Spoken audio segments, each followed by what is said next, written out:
The retired soldier's dog vanished after deployment. Years later, it shows up in court-holding evidence. The courtroom fell into an unnatural silence as the German shepherd padded down the center aisle, his nails clicking against the polished marble floor with the precision of a soldier's march. Judge Patricia Hawthorne's gavel froze mid-air, her weathered eyes widening as she watched the magnificent dog approach the witness stand with something clenched between his powerful jaws. Something that would change everything. "Bailiff, remove that animal immediately," she commanded, but her voice carried none of its usual authority. There was something about the way the dog moved, with purpose and dignity, that made even the most hardened legal professionals pause. The defendant, Marcus Chen, a slight man in his 50s wearing an orange jumpsuit, gripped the edge of the defendant's table until his knuckles turned white. His breathing became shallow, rapid. "No," he whispered, then louder. "No, no, no, that's impossible. Rex is dead. I saw him." "Your Honor," District Attorney Sarah Mitchell interrupted, rising from her seat with the calculated grace of someone who had spent 20 years in courtrooms. "We have no record of this intervention. This is highly irregular." But the dog, Rex, as Chen had called him, paid no attention to the legal proceedings swirling around him. His amber eyes, sharp and intelligent despite the grey now threading through his muzzle, remained fixed on one person. Vietnam veteran Thomas "Tank" Morrison, who sat in the third row, tears streaming down his weathered face. Tank's hands trembled as he gripped his worn combat cap, the same one he'd carried through 2 tours in Afghanistan. At 68, he was a mountain of a man despite the arthritis that had bent his shoulders and the shrapnel scars that decorated his arms like road maps of old battles. But seeing Rex alive, here, now, after 3 years of believing his partner was dead, reduced him to the emotional state of the 20-year-old soldier he'd once been. The courtroom buzzed with confused murmurs. Spectators leaned forward in their seats, cell phones emerging from pockets despite the judge's strict no photography policy. Court reporters' fingers flew across their machines, trying to capture something that defied conventional legal documentation. Rex reached the witness stand and placed his front paws on the small gate that separated the well of the court from the gallery. The item in his mouth, a small, dirt-stained evidence bag, dropped to the floor with a soft thud that somehow echoed through the vast room like a gunshot. Judge Hawthorne found her voice again, though it carried a tremor that hadn't been there moments before. "Bailiff Williams, I need you to—" She never got to finish the sentence. Rex turned his massive head toward Marcus Chen, and a low, rumbling growl emerged from deep in his chest. It wasn't the sound of an angry dog, but something far more complex. The sound of recognition, of judgment, of a truth that had been buried for too long. Chen's chair scraped against the floor as he pushed back from the table, his face pale as moonlight. "He's supposed to be dead," he repeated, his voice barely audible. 3 years ago, in the desert, the explosion, there was nothing left." Tank Morrison stood slowly, his arthritic joints protesting, but his gaze never leaving his former partner. Rex's ears perked up at the movement, and for the first time since entering the courtroom, the dog's tail gave a slight wag. Just a subtle movement that spoke of a bond that had survived death itself. "That's my dog," Tank said, his voice carrying the authority of someone who had commanded men in combat. "That's Rex, my partner, my brother." His voice broke on the last word. "The army told me he died in Kandahar province, told me there wasn't enough left to bring home." The evidence bag at Rex's feet seemed to pulse with importance, though it was no larger than a sandwich bag. Whatever was inside had been protected from the elements, sealed with military precision. Rex sat at attention, his posture perfect despite the years that had passed, waiting for orders that might never come. District Attorney Mitchell approached the evidence bag cautiously, as if it might explode. She knelt down, studying it without touching it. Your Honor, this appears to be a sealed evidence bag with what looks like military markings. Don't touch it, Tank said sharply, causing everyone to turn toward him. Rex was trained in explosive detection, chemical weapons, classified materials. If he brought it here, if he carried it in his mouth, there's a reason. Everything Rex ever did had a reason. The silence that followed was pregnant with possibility and dread. This wasn't just a dog that had wandered into a courtroom. This was a soldier, a professional, a living ghost carrying evidence of something that had been buried along with the truth of his supposed death. Judge Hawthorne looked from the dog to the evidence bag to the defendant, whose face had gone from pale to green. Marcus Chen was no longer the confident man who had maintained his innocence for the past 18 months. He looked like someone who had just seen his past rise from the grave.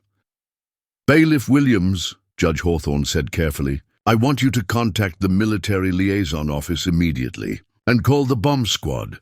She paused, studying Rex's calm demeanor. "Actually, perhaps we should clear the courtroom first." "No," Tank said, stepping into the aisle. "Rex wouldn't bring anything dangerous into a room full of civilians. Whatever he's carrying, it's meant to be here. It's meant to be now." He took a step toward his former partner. "Isn't that right, boy?" Rex's response was to pick up the evidence bag again, gently, and walk directly to Marcus Chen. The defendant tried to shrink back in his chair, but there was nowhere to go. Rex dropped the bag at Chen's feet and sat, his amber eyes never leaving. The man's face. The courtroom held its collective breath as the implications began to sink in. This wasn't just about a dog returning from the dead. This was about justice, about truth, about secrets that had been buried in the Afghan desert, along with the lie of Rex's death. And somehow everyone in that courtroom knew that nothing would ever be the same again. 3 years, 7 months, and 12 days earlier, Forward Operating Base Chapman, Afghanistan, the morning tank. Morrison first met Rex. The temperature was already climbing toward 120 degrees, and the Afghan sun hung in the sky like a malevolent eye.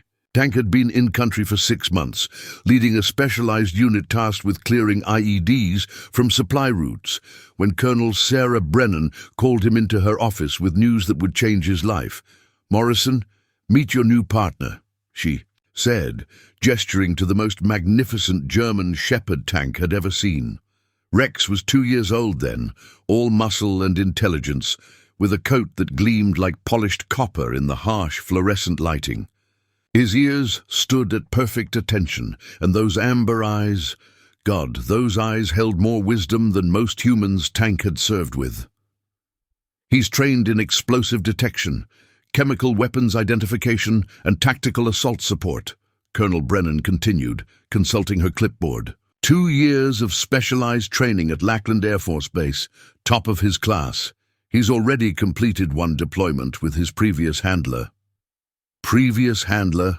Tank asked, kneeling down to Rex's level. The dog studied him with the intensity of a job interviewer. "Staff Sergeant Williams, KIA 2 months ago, roadside bomb outside Kabul." Brennan's voice carried the weight of too many such notifications. "Rex was with him, took some shrapnel to his left shoulder, but he's fully recovered. The medical team says he might have a slight limp in cold weather, but it won't affect his performance." Tank extended his hand slowly, palm up, letting Rex catch his scent. The dog sniffed carefully, then did something unexpected. He placed his massive paw in Tank's palm, like a handshake. It was a gesture so human, so deliberate, that Tank felt something shift in his chest. "He's choosing you," Brennan observed. "Rex doesn't warm up to just anyone. Williams used to say Rex could smell character." Over the following weeks, Tank learned that Rex wasn't just a working dog. He was a philosopher in fur. During their morning runs around the base perimeter, Rex would maintain perfect pace, but Tank could see him processing everything. The sound of distant helicopters, the smell of diesel fuel and cordite, the subtle changes in the behavior of the Afghan interpreters who worked with their unit. Rex saved Tank's life for the first time on a Tuesday. They were sweeping a suspected IED site along Highway 1, part of a convoy protection detail, when Rex suddenly stopped dead in his tracks. His tail went rigid, his ears forward, and he assumed the alert position they'd drilled 1,000 times. But something was different. Rex wasn't just signaling an explosive device. He was trembling, almost imperceptibly, and his eyes were fixed, not on the ground, but on a pile of rubble 50 meters to their left. "What is it, boy?" Tank whispered, following Rex's gaze. That's when he saw the glint of sunlight off metal, a sniper's scope, positioned perfectly to catch the convoy in crossfire once they stopped to investigate what would have been a fake IED planted in the road ahead. Tank's hand signal brought the entire patrol to cover positions just as the first shot rang out. The firefight lasted 7 minutes, but because of Rex's early warning, no Americans were killed that day. Tank later learned that Rex had somehow detected the scent of the sniper's position, gun oil, unwashed clothing, fierce sweat, and recognized it as a threat pattern from his previous deployment. "He's not just detecting explosives," Tank told Colonel Brennan during his after-action report. "He's reading the battlefield like a chess master, understanding intention, not just presence." Rex's reputation grew throughout the deployment. He found IEDs that human technology missed, identified chemical weapons caches that intelligence had written off as conventional munitions, and once, in an incident that was still classified, led a team to a hidden weapons cache by following the scent of American blood on Taliban weapons. But it was during their last month in Afghanistan that Tank truly understood what Rex was capable of. They were part of a humanitarian mission to a village outside Kandahar, delivering medical supplies and winter blankets to families affected by Taliban intimidation. It was supposed to be routine, a feel-good mission that would make good press back home. Rex had been unusually restless that morning, pacing in their shared quarters, whining softly in a way that Tank had learned meant pay attention. The village seemed normal enough. Children played in the dusty streets, women hung laundry from windows, old men sat in the shade playing backgammon. But Rex's behavior became increasingly agitated as they moved deeper into the settlement. His tail was low, his ears constantly moving, and he kept looking back at Tank with an expression that clearly said, "We need to leave. Now." Tank was about to call for extraction when Rex bolted. The dog sprinted toward a small house at the end of the village's main street, barking frantically. Tank and his squad followed, thinking Rex had detected explosives. But when they reached the house, Rex was pawing at a door, whining desperately. Inside, they found a family of 4, parents and 2 young children, bound and gagged, barely alive. They had been there for 3 days, prisoners in their own home, while Taliban fighters used the house as an observation post to monitor American patrol patterns. The fighters had fled just hours before, but they'd left the family to die slowly of dehydration. The father, speaking through cracked lips after Tank gave him water, explained that they had tried to warn the American soldiers by hanging a blue cloth from their window, a prearranged signal that meant danger, but the Taliban had forced them to take it down and replace it with the normal laundry. Rex had somehow detected not just the presence of people in distress, but the wrongness of their situation.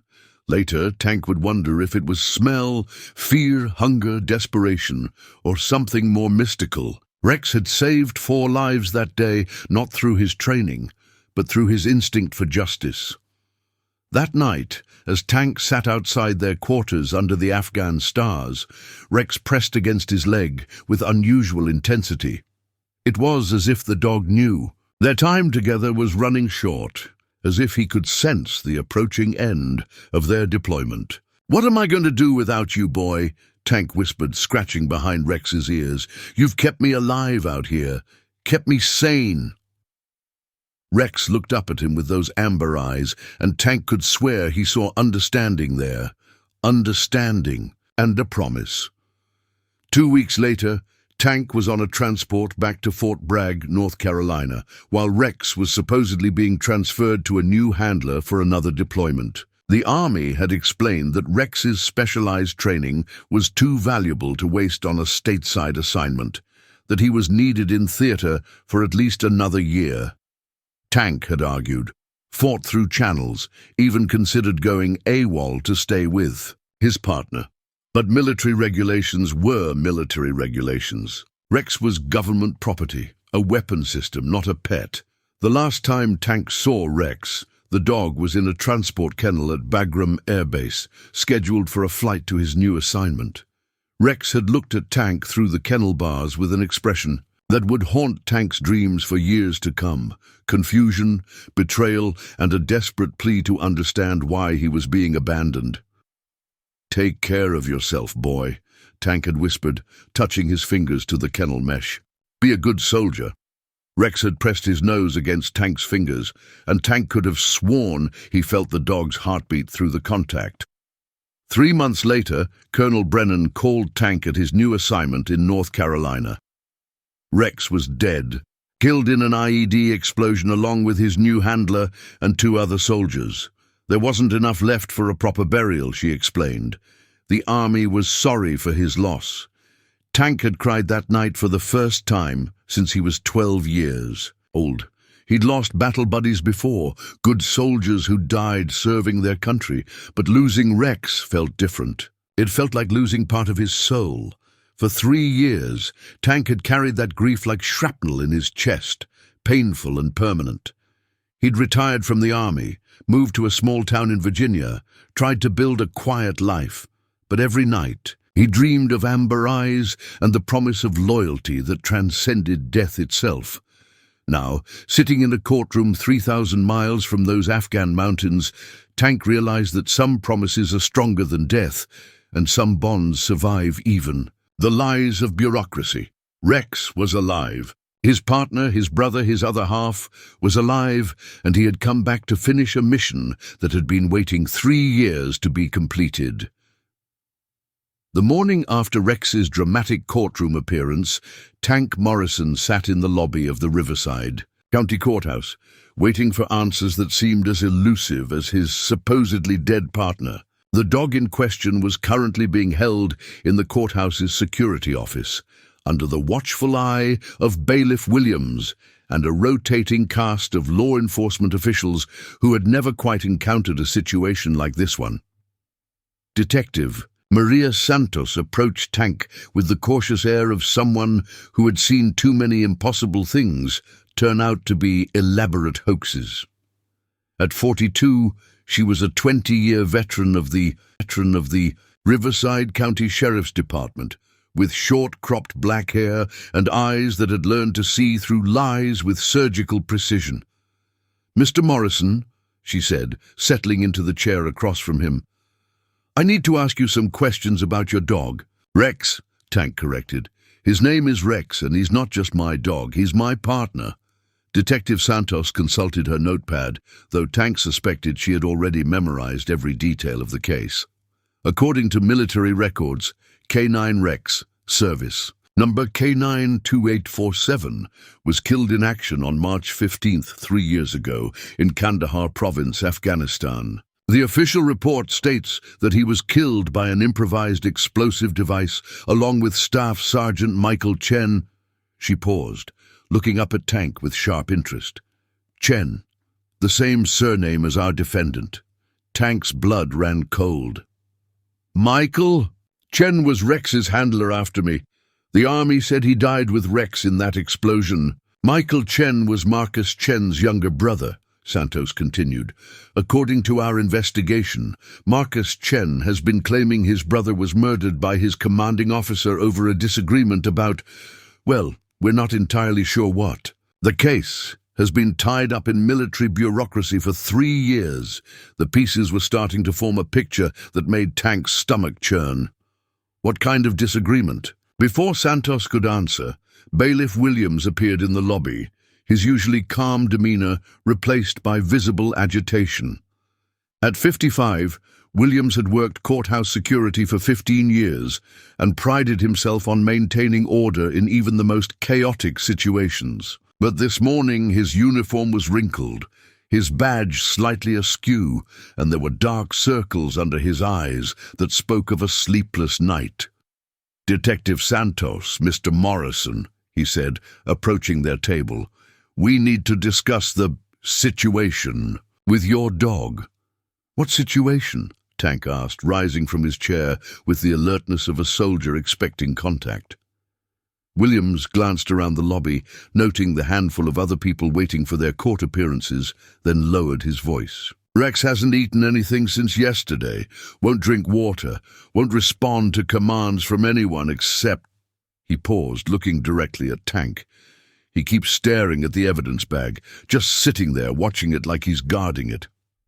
"Detective," Santos frowned, "we had the bomb squad examine the bag last night. It's not explosive. But they can't open it without proper authorization, and since it appeared to be military in nature—" "The dog won't let anyone near it," Williams interrupted. "2 officers tried to move it to the evidence room and Rex, well, he made it clear that wasn't going to happen. No aggression, mind you, just positioned himself between them and the bag and wouldn't budge." Tank felt a familiar chill run down his spine. The same feeling he'd gotten in Afghanistan when Rex was trying to communicate something important. "Can I see him?" Williams and Santos exchanged glances. "Mr. Morrison," Santos said carefully, "until we can verify that Rex is actually your dog, and until we understand how he came to possess what appears to be military evidence, he's technically, well, he's evidence himself." "Evidence of what?" "That's what we're trying to figure out." Williams led them through the courthouse's back corridors, past judges' chambers and attorney conference rooms, to a small office that had been hastily converted into a temporary holding area. Through the glass door, Tank could see Rex sitting at perfect attention, his amber eyes fixed on a small evidence bag that had been placed on a table across the room.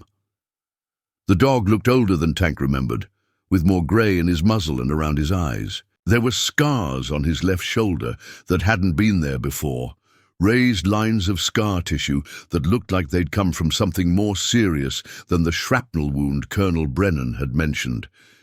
But his posture was unmistakable, that regal bearing that had made Rex stand out even among other military working dogs.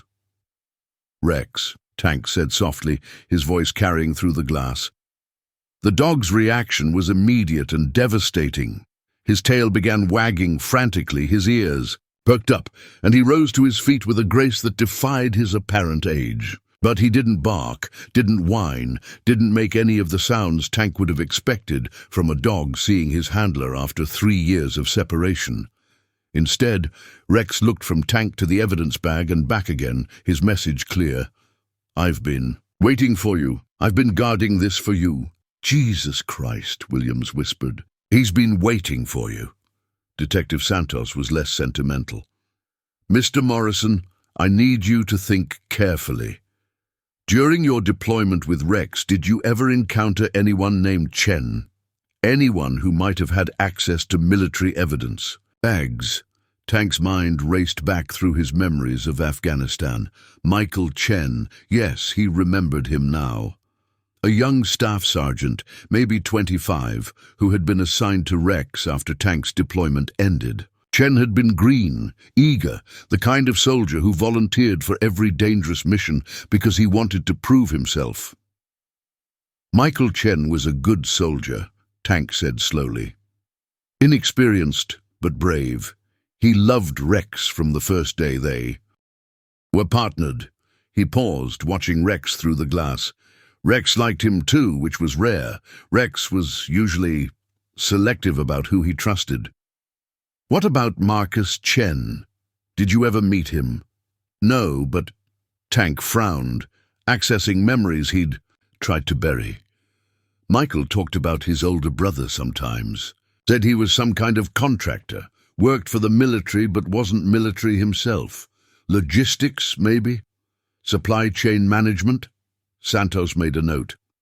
Marcus Chen was employed by Blackstone Defense Solutions, a private contractor that handled supply and logistics for several forward operating bases in Afghanistan, including, she consulted her notepad, forward operating base Chapman, where you and Rex were stationed. The implications hit Tank like a physical blow. You think Marcus Chen was there? At Chapman? We think Marcus Chen may have been involved in something that got his brother killed, Santos said, and we think your dog may have evidence of what that something was. Through the glass, Rex continued his vigil, his eyes moving between Tank and the evidence bag with mechanical precision. There was something in his posture that Tank recognized from their time in combat, the focused intensity Rex displayed when he had detected something dangerous, something that required human attention. He's trying to tell us something, Tank said. In Afghanistan, when Rex acted like this, it always meant he'd found something important, something we needed to see. Williams wiped sweat from his forehead despite the courthouse's aggressive air. Conditioning. Mr. Morrison, in my 15 years working here, I've seen a lot of strange things. Defendants who claimed they were innocent because their dead relatives told them so. Witnesses who swore they saw ghosts at crime scenes. Lawyers who brought in psychics to prove their cases.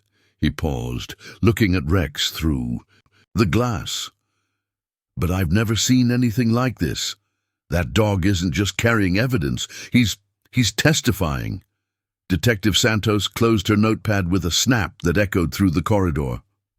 Mr. Morrison, I'm going to need you to come with me to the station. We need to go through your military records, your deployment history, everything you can remember about your time with Rex and your contact with the Chen brothers. What about Rex? Tank asked, though he already knew the answer.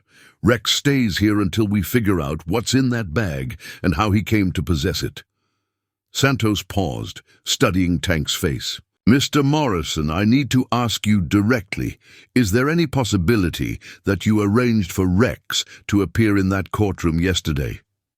Tank felt his temper flare, but he forced it down. In Afghanistan, Rex had taught him that anger was just fear, wearing a disguise. And fear made soldiers make mistakes. Detective, 3 days ago I believed Rex was dead. I've spent 3 years grieving for him, wondering if I could have done something different, something that might have saved his life. His voice broke slightly. If I had known Rex was alive, if I had even suspected it, I would have moved heaven and earth to find him.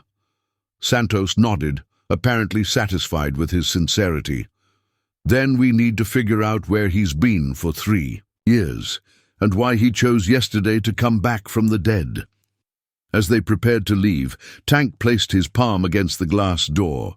Rex immediately approached from the other side, pressing his nose against the glass where Tank's hand rested. For a moment, separated by nothing more than a 1/4 inch of glass, soldier and dog reconnected across 3 years of pain and loss. I'm coming back, boy, Tank whispered.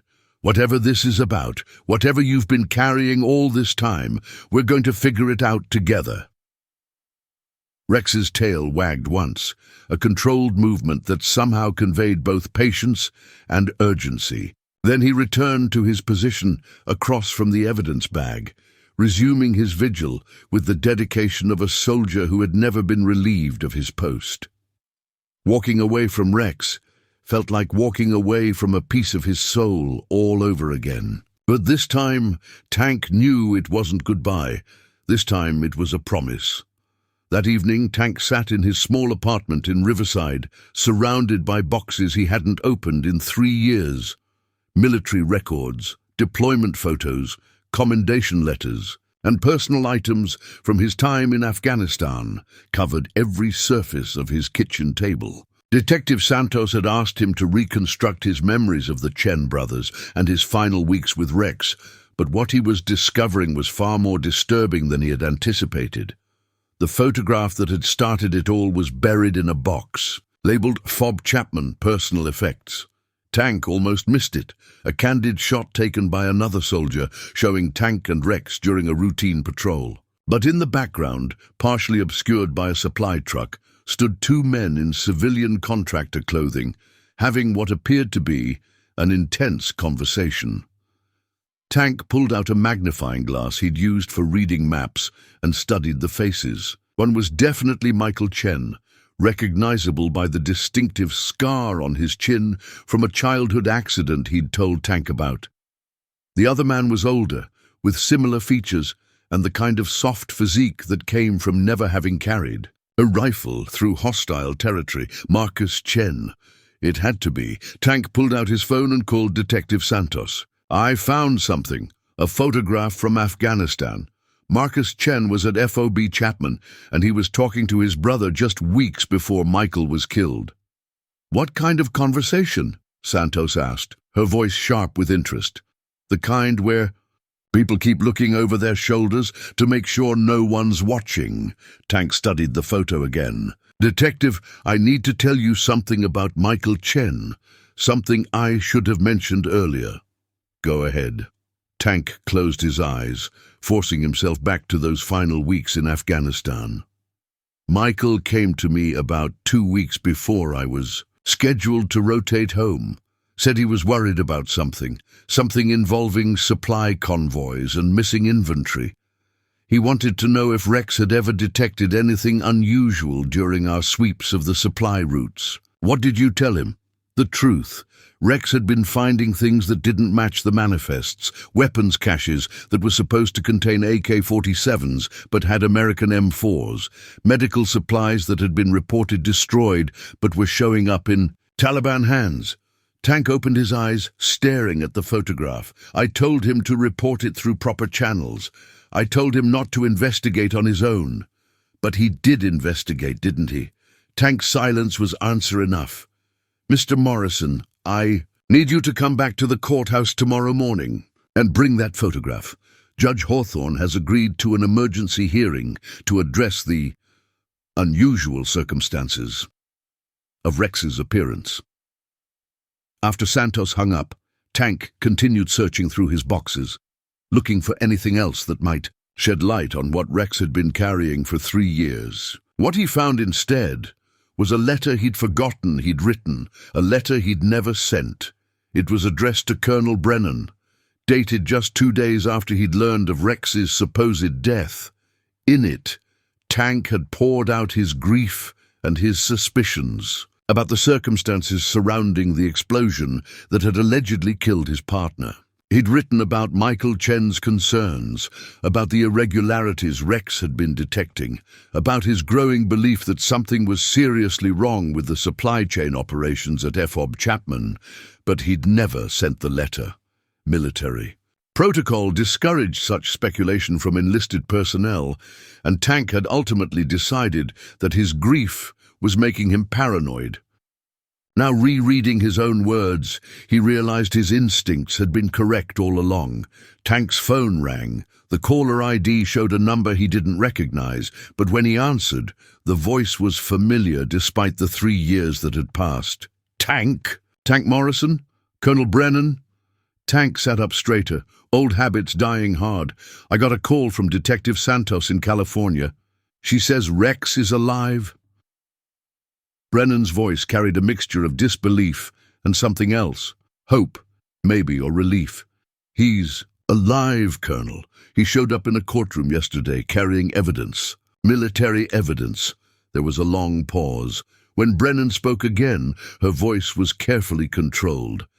"Tank, I need to tell you something about the night Rex supposedly died. Something that's been classified until now." Tank's grip tightened. "On the phone." "I'm listening." There was no explosion. No IED. Michael Chen was found dead in his quarters with a single gunshot wound to the head. Initially ruled suicide. But the investigation was complicated by the fact that Rex had disappeared. That same night. The words hit Tank like a physical blow. Rex didn't die in an explosion. We never found Rex's body. We assumed he'd been taken by insurgents or that he died in the desert trying to find help for his handler.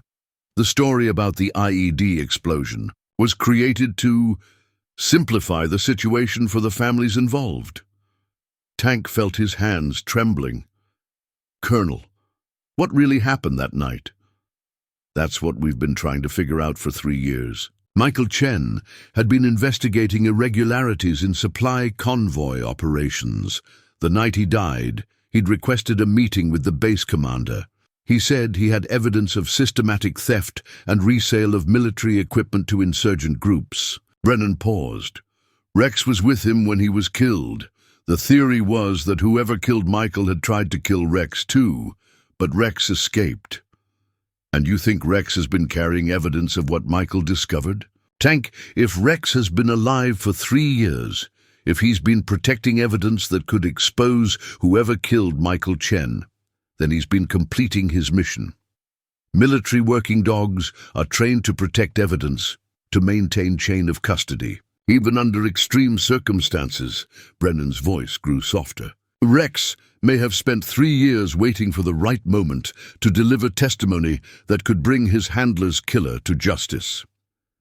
Tank stared at the photograph of the Chen brothers, understanding dawning like a terrible sunrise. Marcus Chen wasn't just Michael's brother. He was part of the supply chain operation. He had access to convoy manifests, shipping schedules, inventory records. And if he was selling military equipment to insurgent groups, and if his brother discovered it, then Michael Chen wasn't killed by insurgents. He was killed by his own brother to protect a multi-million-dollar black market operation. Tank could hear Brennan typing on her computer. There's something else, Tank. The evidence bag Rex is carrying, we've been able to identify the serial numbers on the outside. It's a bag that was issued to Michael Chen 2 days before his death. If Rex has been protecting it all this time, then whatever's inside could prove Marcus Chen killed his own brother. Tank hung up the phone and looked around his apartment, seeing it with new eyes. For 3 years, he'd been living with the grief of losing Rex, never knowing that his partner had been alive, had been on a mission, had been waiting for the right moment to complete an assignment that had cost Michael Chen his life. Rex hadn't just survived, he'd been working. For 3 years, through circumstances Tank couldn't yet imagine, Rex had been protecting evidence that could expose a murderer and bring justice to a fallen soldier. Tank picked up the photograph of the Chen brothers again, studying Marcus Chen's face. Tomorrow, in that courtroom, that face would be confronted with evidence that had been 3 years in the making. Evidence that had been protected by the most loyal, most dedicated soldier Tank had ever known. A soldier who had never forgotten his training, never abandoned his mission, and never stopped believing that justice would eventually prevail. Rex was coming home, and he was bringing the truth with him. The emergency hearing was scheduled for 9:00 a.m., but by 8:30, the courthouse was already packed with a crowd that defied every expectation Judge Hawthorne had developed during her 25 years on the bench. Military veterans filled the front rows, their service medals gleaming under the fluorescent lights. Local news crews had stationed themselves outside, their satellite trucks lined up like an invasion force. Court sketch artists clutched their pencils with the anticipation of witnesses to history, but it was the presence of federal agents that made Tank's blood run cold. 3 men in dark suits sat in the back row, their eyes scanning the room with the mechanical precision of professional observers. Tank recognized the type from his military service, Defense Intelligence Agency probably, or maybe Military Criminal Investigation Command. Their presence meant this case had attracted attention from people who preferred to work in shadows. Detective Santos approached Tank as he entered the courtroom. "We've got a problem," she said quietly. Marcus Chen's lawyer filed a motion this morning claiming that any evidence presented by a dog is inadmissible. He's arguing that Rex's appearance is either an elaborate hoax or the result of mental illness. On your part, Tank's jaw tightened, and Judge Hawthorne is inclined to hear the evidence, but she's required to follow proper procedures. The federal agents are here to take custody of Rex and the evidence bag, pending a full military investigation. Santos paused. They're claiming national security implications. They're going to take Rex. Tank's voice carried the edge of a man who had lost his partner once and wouldn't survive losing him again. Not if I can help it. But Tank, you need to understand, if Rex is carrying evidence of military contractor fraud, if he's been protecting classified information for 3 years, this case is about to become much bigger than a simple murder trial.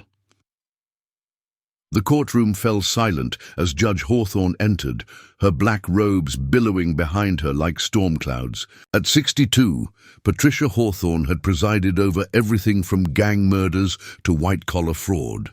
But Tank could see the uncertainty in her eyes as she surveyed the packed courtroom. "This court will come to order," she announced, her voice carrying its usual authority despite the unusual circumstances. "We are here for an emergency hearing to address the appearance of physical evidence in the case of People vs. Marcus Chen, said evidence having been delivered by—" She paused, consulting her notes. "By a German shepherd dog identified as Rex, formerly of the United States Army." Bailiff Williams entered from the side door, leading Rex on a standard courthouse leash.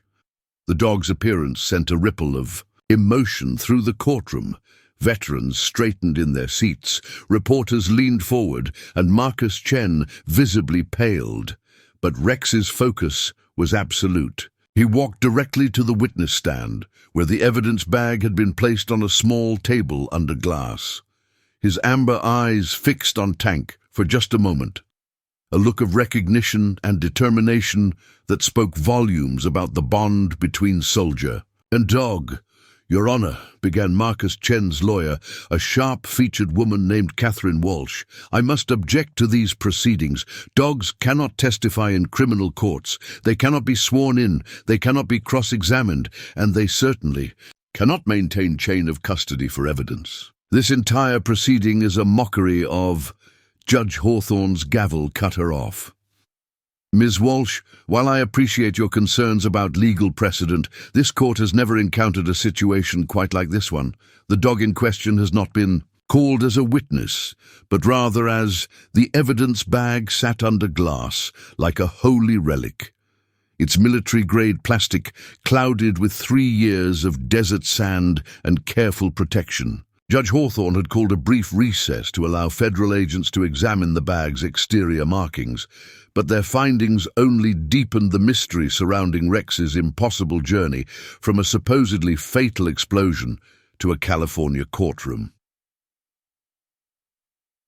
Tank stood in the courthouse hallway, watching through the window as Rex maintained his vigil beside the evidence table. The dog hadn't moved in 45 minutes, his amber eyes fixed on the bag with the intensity of a soldier guarding classified material, which Tank was beginning to realize was exactly what Rex had been doing for 3 years. Colonel Brennan had flown in from Fort Bragg overnight, and her presence brought both comfort and dread. Tank hadn't seen her since his deployment ended, but she looked older now, with silver threading through her dark hair and new lines around her eyes that spoke of too many difficult decisions.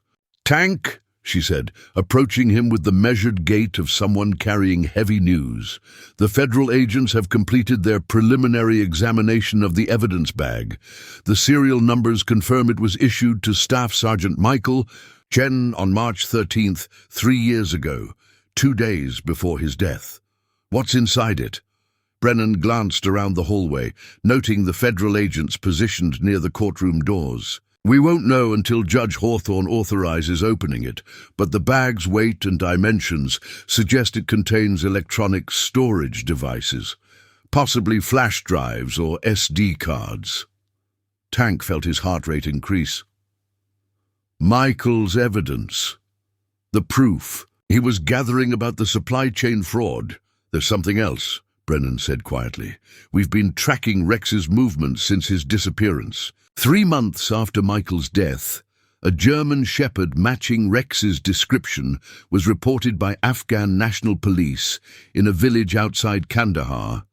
The villagers said the dog was protecting a wounded American soldier. Tank's blood went cold. Michael wasn't killed instantly. The autopsy report was incomplete. There were inconsistencies in the wound patterns, suggestions that Michael might have survived the initial attack long enough to... Brennan paused, choosing her words carefully. Long enough to give Rex final orders. The implications hit Tank like a physical blow. Rex hadn't just escaped from Michael's murder scene. He had been given a mission by his dying handler. For 3 years, Rex had been following his last orders, protecting evidence that could expose his handler's killer. Detective Santos emerged from the courtroom, her expression grim. Judge Hawthorne has denied the federal agent's request to take custody of Rex and the evidence. She's ruling that since the evidence was presented in open court as part of an ongoing criminal proceeding, it falls under the court's jurisdiction. Santos paused. But she's agreed to allow a military forensics expert to examine the contents under controlled conditions. When? Tank asked. Now. She's reconvening court in 10 minutes, and we're going to open that bag in front of everyone. Tank looked through the window at Rex, who seemed to sense the approaching climax of his long mission. The dog's tail moved in a subtle wag. Not excitement, but acknowledgement. Rex knew his vigil was almost over. As they returned to the courtroom, Tank noticed Marcus Chen for the first time since the hearing began. The defendant looked like a man watching his own execution, his face pale and slick with sweat despite the courthouse's aggressive air conditioning. His lawyer, Catherine Walsh, was frantically shuffling through papers, clearly unprepared for a case that had transformed from a simple murder trial into a military conspiracy. Judge Hawthorne called. The court to order with unusual formality. Ladies and gentlemen, we are about to examine evidence that may have significant implications for both this criminal proceeding and ongoing federal investigations. I want absolute silence during the examination process. The military forensics expert, a young captain named Jennifer Torres, approached the evidence table with the reverence of someone handling a historical artifact. Rex watched her every movement, but his posture remained relaxed.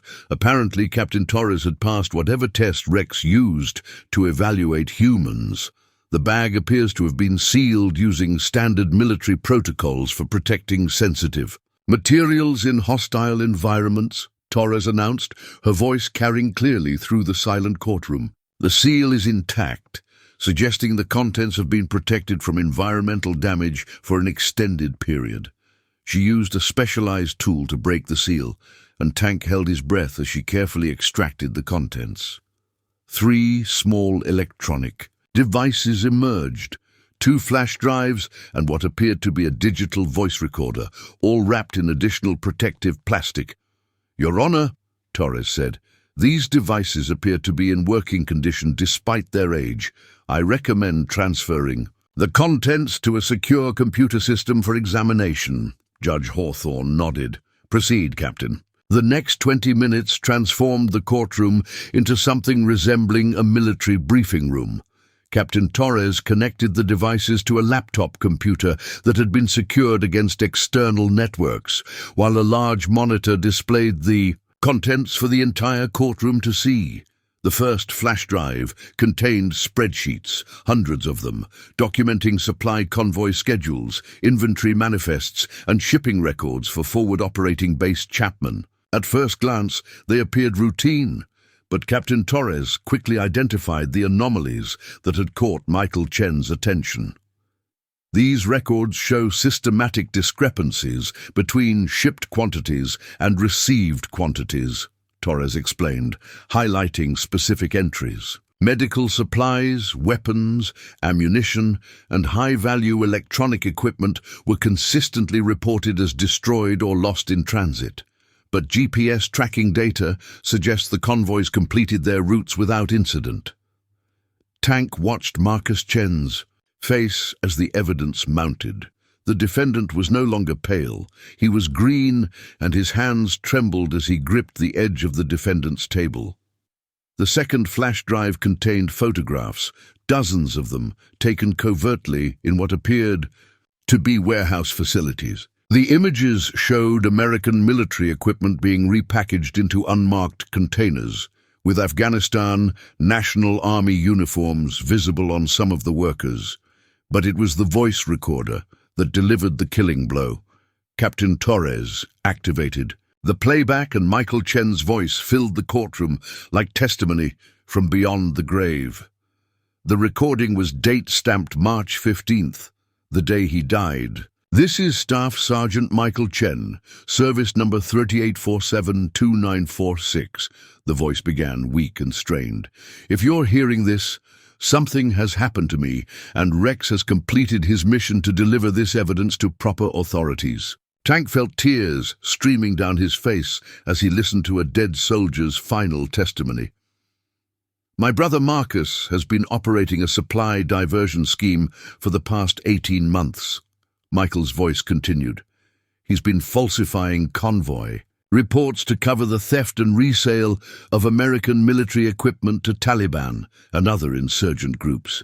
The operation has generated millions of dollars in profits, and it's been responsible for American casualties when our own weapons were used against us." The courtroom was absolutely silent, except for Michael's recorded voice and the soft sound of people weeping. "I confronted Marcus tonight with this evidence. He shot me, I'm bleeding badly, and I don't think I'm going to make it to the medical facility." Michael's voice was growing weaker. "Rex is here with me. Good boy, Rex. You're a good soldier." There was a pause.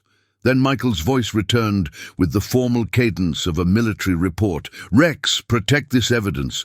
Find Tank Morrison. He'll know what to do. Complete the mission, boy. Complete the mission."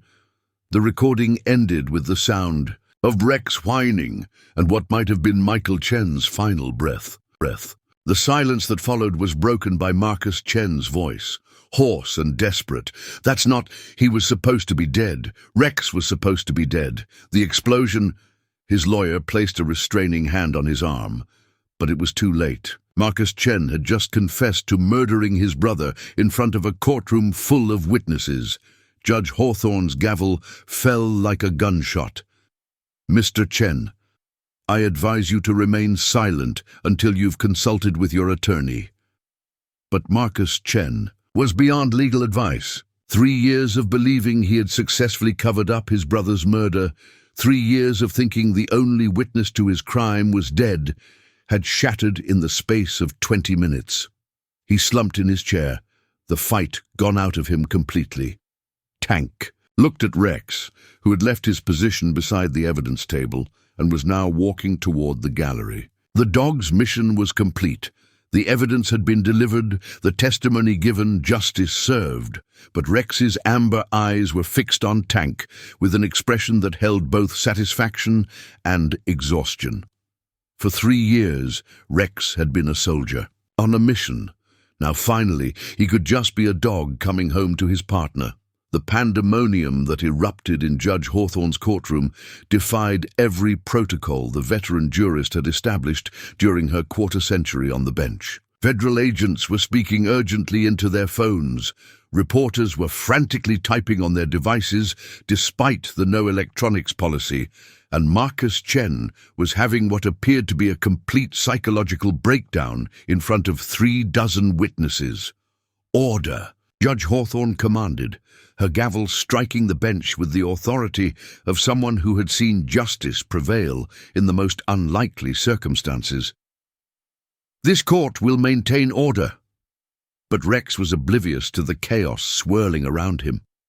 The German Shepherd had completed his walk across the courtroom and now sat directly in front of Tank, his amber eyes holding a mixture of triumph and desperate exhaustion. For the first time since his dramatic appearance 24 hours earlier, Rex looked like what he was, an aging military dog who had carried an impossible burden for far too long. Tank knelt down, and Rex pressed his massive head against Tank's. chest with a weight that spoke of 3 years of separation, grief, and unwavering loyalty. Tank could feel the dog's heartbeat, rapid and strong, and the subtle tremor in Rex's muscles that came from finally being able to let go of a mission that had defined his existence since his handler's murder. "I know, boy," Tank whispered, his voice barely audible above the courtroom noise. "I know. You did good. You completed the mission." Marcus Chen's breakdown had progressed from confessional rambling to full-scale hysteria. "He was supposed to be dead," he screamed at his lawyer, his voice cracking with 3 years of suppressed guilt and terror. "I made sure. I checked the body. I saw the blood. There was so much blood." Catherine Walsh was frantically trying to control her client, but Marcus Chen was beyond legal counsel. The psychological dam that had held back his guilt since the night he murdered his brother had finally burst, and the truth was pouring out in a torrent that no attorney could stop. "Your Honor," Walsh pleaded, "my client is clearly in need of medical attention. I request an immediate recess." "Michael wouldn't stop investigating," Marcus continued, his voice taking on the sing-song quality of someone reliving a nightmare. "He had all those files, all those photographs. He said he was going to report everything to the base commander, said he was going to have me arrested." Marcus looked around the courtroom with wild eyes. "I didn't want to kill him. He was my little brother, but he was going to destroy everything I'd built." Detective Santos had moved to the defendant's table, her hand resting on her service weapon as Marcus Chen's confession grew more detailed and disturbing. "I told him we could work it out. Told him we could split the money," Marcus continued. "The operation was worth millions. American equipment sells for top dollar in Afghanistan. The Taliban pay premium prices for weapons they can use against American soldiers. It was just business." The courtroom had fallen silent again, but this time the silence carried the weight of horror rather than anticipation. Marcus Chen was confessing to not just fratricide, but to arming America's enemies with weapons that had been used to kill American servicemen and women. But Michael wouldn't listen. He kept talking about duty, about honor, about protecting American lives. Marcus's voice turned bitter. "So I shot him. 1 bullet to the head, clean and quick. He died instantly." Judge Hawthorne leaned forward. "Mr. Chen, I strongly advise you to stop speaking until—" "But the dog!" Marcus screamed, pointing at Rex.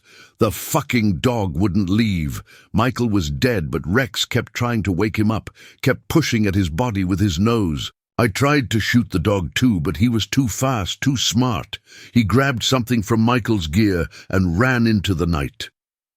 Marcus Chen's face was streaming with tears and sweat. "I spent 3 days looking for that dog, 3 days searching the desert, thinking about all the evidence Michael had collected, knowing that if Rex got back to base with that information, I'd be finished." Tank's hands were shaking as he continued to stroke Rex's head.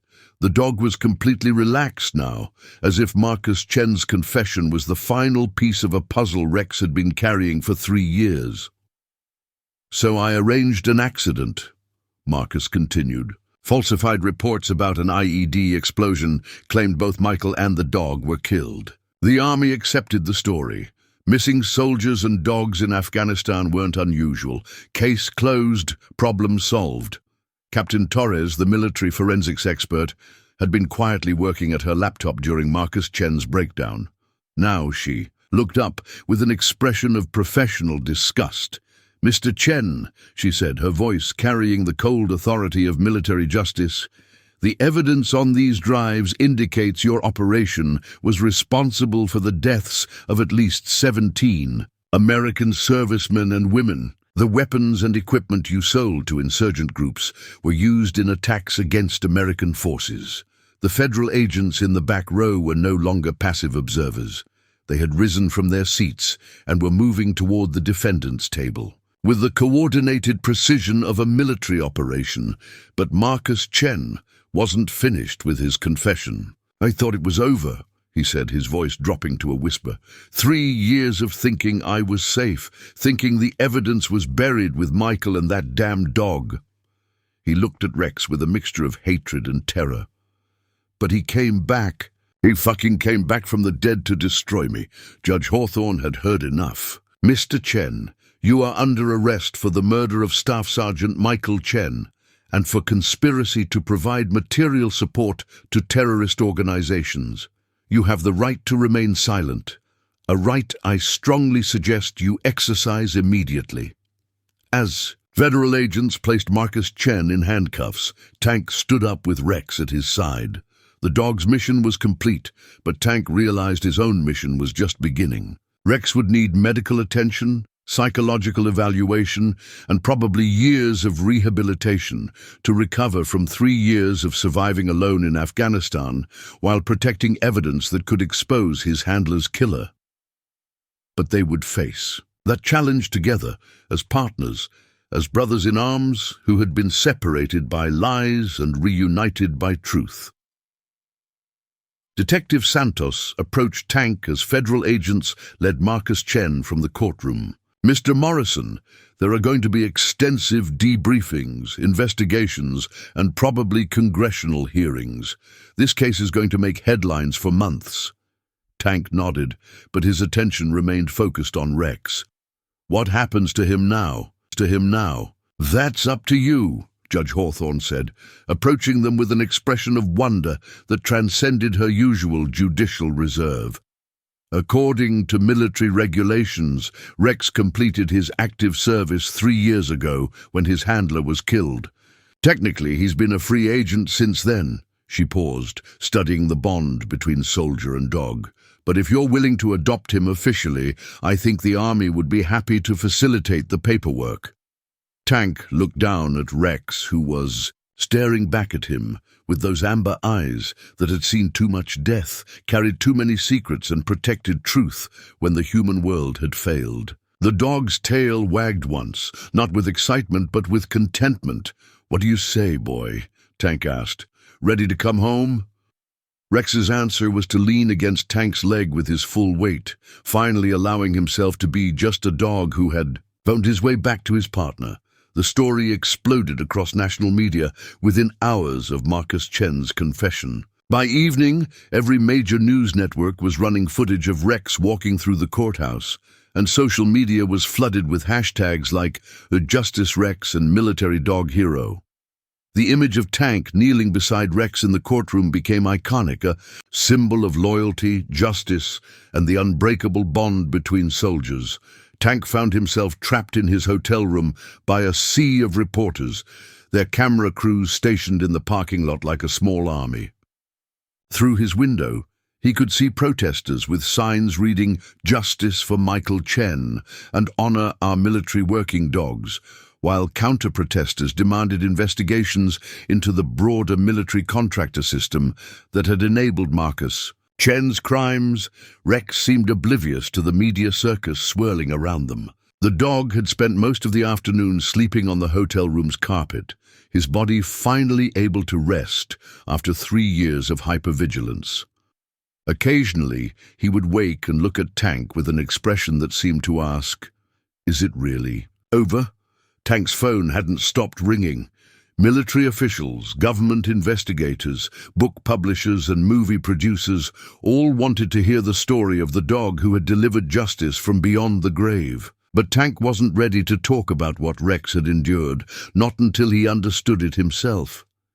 Dr. Sarah Mitchell, not the prosecutor, but a veterinary psychiatrist who specialized in military working dogs, had examined Rex that morning.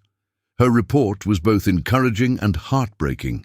Physically, Rex is in remarkable condition for a dog who spent 3 years surviving alone in Afghanistan, she told Tank during a video call. He's malnourished and shows signs of old injuries, but nothing that can't be treated. Psychologically, however, he's been operating in a constant state of mission-focused stress for 3 years. It's going to take time for him to decompress. "What does that mean practically?" Tank asked. "It means Rex has been a soldier for so long, he may have forgotten how to be a pet," He's going to need patience, routine, and probably some behavioral therapy to help him transition back to civilian life. Dr. Mitchell paused. Much like human veterans, actually. The parallel wasn't lost on Tank. He'd been through his own struggles. With post-deployment adjustment, the difficulty of translating military skills and mindset to civilian life. Now he and Rex would navigate that transition together. Colonel Brennan called that evening with news that was both satisfying and sobering. The investigation into Marcus Chen's contractor fraud has expanded dramatically, she reported. Preliminary estimates suggest the operation may have diverted more than $50 million worth of military equipment over 18 months. The weapons and materials he sold to insurgent groups were used in attacks that killed or wounded more than 200 American and coalition personnel. Tank felt sick. 200 casualties from equipment this bastard sold to the enemy. The Defense Department is launching a comprehensive review of contractor oversight procedures. There are going to be congressional hearings, policy reforms, and probably criminal charges for other people who were involved. Brennan's voice carried the weight of institutional failure. Tank, this case is going to change how the military handles contractor security clearances and supply chain monitoring. What about Michael? Does he get the recognition he deserves? Michael. Chen is being posthumously awarded the Bronze Star for his investigation into contractor fraud. The citation will note that his work and Rex's protection of the evidence prevented further American casualties and exposed a significant threat to military operations. Tank looked at Rex, who was awake now and watching the television coverage, with apparent interest. The dog seemed to understand that the images on the screen were related to his mission, though Tank wondered if Rex truly comprehended the magnitude of what his 3-year vigil had accomplished. The hotel room phone rang, and Tank reluctantly answered. The voice on the other end was unexpected, Judge Patricia Hawthorne, calling from her chambers. "Mr. Morrison, I hope you'll forgive the intrusion, but I wanted to speak with you privately about Rex's situation." "Of course, Your Honor. I've been a judge for 25 years, and I've seen a lot of unusual cases, but what happened in my courtroom yesterday was extraordinary, not just from a legal perspective, but from a moral one." Judge Hawthorne paused. That dog spent 3 years protecting evidence that would bring his handler's killer to justice. He crossed international borders, survived in hostile territory, and somehow found his way to the exact courtroom where Marcus Chen was being tried. Tank had been wondering about that himself. "Your Honor, do you have any theories about how Rex knew to come to your courtroom?" "I've been researching that. Marcus Chen's trial was scheduled for March 15th, the 3rd anniversary of Michael Chen's murder. The trial received local media coverage because of the military connection and Chen's claims that his brother was killed by superior officers rather than insurgents." Judge Hawthorne's voice carried a note of wonder. "It's possible Rex has been monitoring news coverage, waiting for information about his handler's case." The implications were staggering. Rex hadn't just survived for 3 years. He'd been actively working, gathering intelligence, waiting for the right moment to deliver justice. "Mr. Morrison, I want you to know that what Rex accomplished transcends normal legal proceedings. He didn't just deliver evidence, he delivered truth. In my opinion, that makes him one of the most effective law enforcement officers I've ever encountered." After Judge Hawthorne hung up, Tank sat in the growing darkness of his hotel room, watching Rex sleep and trying to process the magnitude of what his partner had accomplished. Rex had done more than survive. He had thrived, adapting to civilian life while maintaining his military discipline, learning to navigate a world without handlers or commands while never forgetting his ultimate mission. Outside, the media circus continued, but Tank felt a sense of peace settling over him. Tomorrow, they would begin the journey home to Virginia, where Rex could start the process of learning to be a dog again rather than a soldier on an impossible mission. But tonight, for the first time in 3 years, both Tank and Rex could sleep, knowing that justice had been served, truth had prevailed, and the bond between soldier and dog had proven stronger than death itself. Afghanistan, Tank and Rex during training exercises, and dozens of images sent by other military dog handlers whose own partners had served and sacrificed. But the most important photograph sat on Tank's mantelpiece, a candid shot taken by Detective Santos on the day they left California, showing Tank and Rex walking out of the courthouse together, finally free to begin their civilian lives. Rex had adapted to retirement with the same methodical precision he'd brought to every other mission in his life. The first month had been difficult. The dog struggled with hypervigilance, constantly patrolling the house's perimeter and showing stress responses to unexpected sounds.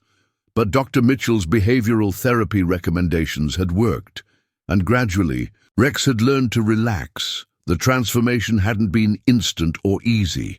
Rex still woke up at 0500 hours every morning, still maintained military posture during walks, and still showed signs of the intense focus that had kept him alive during 3 years in Afghanistan. But now, those traits were balanced by moments of pure dog joy, playing with tennis balls in the backyard, napping in patches of sunlight, and greeting Tank with enthusiastic tail wags that spoke of contentment rather than duty. Tank had changed, too. The media attention had eventually died down, but the story of Rex's mission had resonated with military families across the country. Tank found himself speaking at veterans events, helping to raise awareness about military working dogs and the need for better support for both human and canine veterans.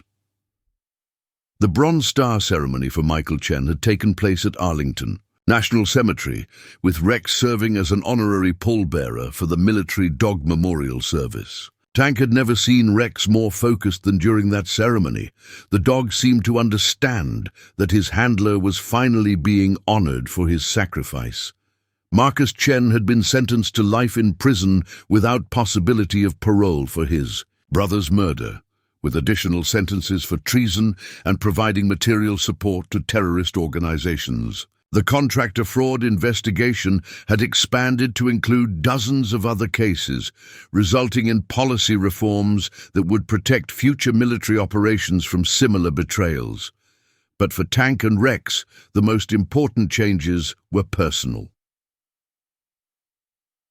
On a crisp October morning, Tank was working in his garden when Rex suddenly became alert, his ears pricked and his attention focused on something Tank couldn't see. For a moment, Tank felt the old combat anxiety, Rex's alert posture triggering memories of IED searches and sniper threats. But instead of signaling danger, Rex began wagging his tail and trotting toward the driveway. A moment later, Tank heard the sound of an approaching vehicle and saw a familiar figure getting out of a government sedan. Colonel Brennan, now retired and working as a civilian contractor for military dog training programs, approached with a smile that erased years from her face. In her arms, she carried a small German shepherd puppy, maybe 3 months old, with oversized ears and the same amber eyes that had made Rex special from the beginning. "Tank, meet Luna," Brennan said, setting the puppy down in the grass. "She's from Rex's bloodline, his great-niece, actually. The breeding program wanted to preserve his genetics, and I thought you might be interested in training a successor." Rex approached the puppy with the careful dignity of an elder statesman meeting a promising recruit. Luna immediately began trying to climb on Rex, her puppy energy overwhelming, but her intent clearly friendly. Rex tolerated the attention with what Tank could only describe as amused patience. "What do you think, Rex?" Tank asked. "Ready to train a new partner?"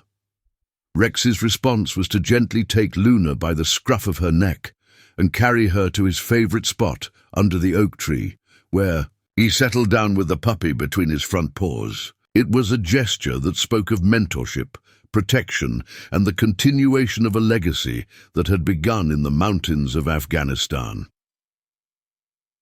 Over the following weeks, Tank watched Rex transform yet again, this time from a retired soldier into a teacher. The older dog showed Luna basic commands, demonstrated proper alertness postures, and even seemed to be passing on some of his tactical awareness. Luna learned with the quick intelligence that marked her bloodline. But more importantly, she learned the loyalty and dedication that made military working dogs special. Tank began taking both dogs on training exercises in the nearby mountains, teaching Luna the basics of search and rescue while allowing Rex to maintain his skills without the stress of active duty. The sessions became a form of therapy for all three of them. Tank rediscovered his love of training, Rex found purpose in mentorship, and Luna developed the foundation skills that might someday make her a valuable working dog. But it was during a quiet evening in December, as snow fell outside and all three of them were settled by the fireplace, that Tank finally understood what Rex's impossible mission had really accomplished. Rex wasn't just a dog who had delivered evidence and exposed a killer. He had proven that loyalty transcends death, that duty extends beyond orders, and that the bond between soldiers, human and canine, can overcome any obstacle. The military had honored Rex with a special commendation for his service, but Tank knew the real reward was simpler. Rex had completed his mission, saved lives, and brought justice to his fallen handler. More importantly, he had found his way home to the partner who had never stopped believing in him. Luna was sleeping between Rex's front paws, her puppy snores providing a counterpoint to the crackling fire. Rex's amber eyes were alert, but peaceful, no longer scanning for threats or guarding evidence, but simply enjoying the warmth and companionship that had been denied to him for 3 long years. Tank reached over and scratched behind Rex's ears, the same gesture he'd used to comfort his partner during their deployment in Afghanistan. Rex leaned into the touch with contentment that spoke of a soldier finally at peace. 10. Final line. Leave a haunting image or emotional quote. 1 year later, Tank found a letter in his mailbox with no return address, postmarked from Fort Bragg, North Carolina. Inside was a single photograph, Rex and Luna working together during a training exercise, with Rex in his classic alert posture and Luna mimicking every detail of his stance. On the back, someone had written in precise military handwriting, "The mission continues." Tank never discovered who sent the photograph, but he framed it and placed it next to Michael Chen's Bronze Star citation on his mantelpiece. Sometimes, late at night when Rex was sleeping peacefully by the fire and Luna was curled up beside him, Tank would look at that photograph and remember something Rex had taught him in Afghanistan. A true soldier never really retires. He just finds new ways to serve. Rex lived for 3 more years after returning from his impossible mission, long enough to see Luna graduate from basic training and begin her own career as a military working dog. When age finally claimed him, Rex died as he had lived, with dignity, surrounded by family, his mission complete. At his funeral, conducted with full military honors, Luna stood at attention beside Rex's flag-draped casket. As the honor guard fired their final salute, Luna released a single haunting howl that echoed across the cemetery like a promise. Some promises, Tank realized, are passed down through bloodlines. Some missions transcend individual soldiers, and some bonds, forged in combat, tested by separation and strengthened by sacrifice, continue long after the last orders are given. Rex never barked again after that day in the courtroom. Not because he couldn't, but because he had already spoken the truth that mattered most. This story is dedicated to the military working dogs who serve alongside our human heroes, and to the handlers who understand that some partnerships transcend the boundaries. Between species, between life and death, and between duty and love.